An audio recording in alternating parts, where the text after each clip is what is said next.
బంగారము రాగి కలిసిన రంగు ఎలా కనిపిస్తుందో అలా కనిపిస్తున్న శ్రీ సమృద్ధియుత, శ్రీ సమృద్ధియుత, శ్రీ అంటే ధనము, ధాన్యము, ఆయుష్యము, ఆరోగ్యము, వరసిద్ధి, ఇలా శుభకరమైన ఎన్ని రకాల మాటలు అయితే చెప్పగలుగుతామో అన్ని రకాల మాటలకి ఒకే అక్షరంతో చెప్పాలంటే దాన్ని శ్రీ అంటారు.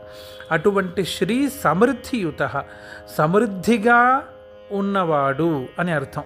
సమృద్ధిగా ఉన్న ఆయనకి తే నమః, నేను నమస్కరిస్తున్నాను. ఎలా ఉన్నాడు ఆయన అంటే ఉద్వహన్, చేతి ఎందు ధరించి ఉన్నాడు. ఏం ధరించి ఉన్నాడు? ఏం ధరించి ఉన్నాడు అంటే పరశుహస్త, గొడ్డలి ఒక చేతిలో ధరించి, రెండవది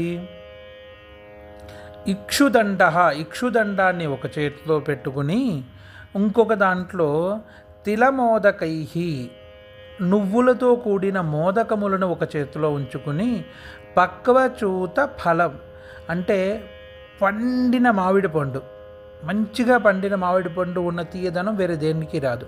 అటువంటి పండిన మామిడి పండుని పట్టుకుని పుష్పమంజరి, పుష్పముల యొక్క అలంకారంతో ఉన్నాడనమాట.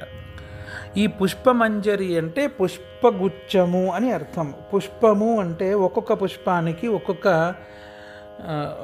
ఫలితం ఉంటుంది. అమ్మవారి యొక్క ఆరాధనలో మందార పుష్ప బహుపుష్ప సుపూజితాయ అని శివుణ్ణి కూడా చెప్తూ ఉంటాము. అలా అమ్మవారి యొక్క ఆరాధనలో మందార పుష్పాలతో చేస్తే ఒక రకమైన ఫలితం ఉంది, మల్లెపూలతో చేస్తే ఒక రకమైన ఫలితం, బిల్వపత్రాలతో చేస్తే ఒక రకమైన ఫలితం. అలా ఒక్కొక్క పుష్పానికి ఒక్కొక్క ఫలితం ఉంది. ఆ పుష్పంతో పూజ చేస్తే ఆ కామనా పరిపూర్ణత్వం జరుగుతుంది అని.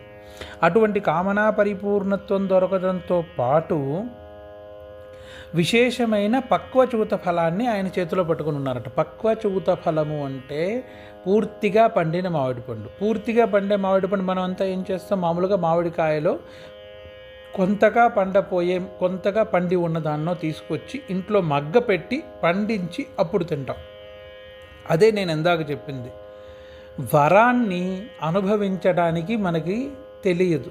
వరం దొరికిన వెంటనే అది ఉన్న ఫలంగా కోసుకొని తినేయడం అనే ఆలోచనలో ఉంటాం.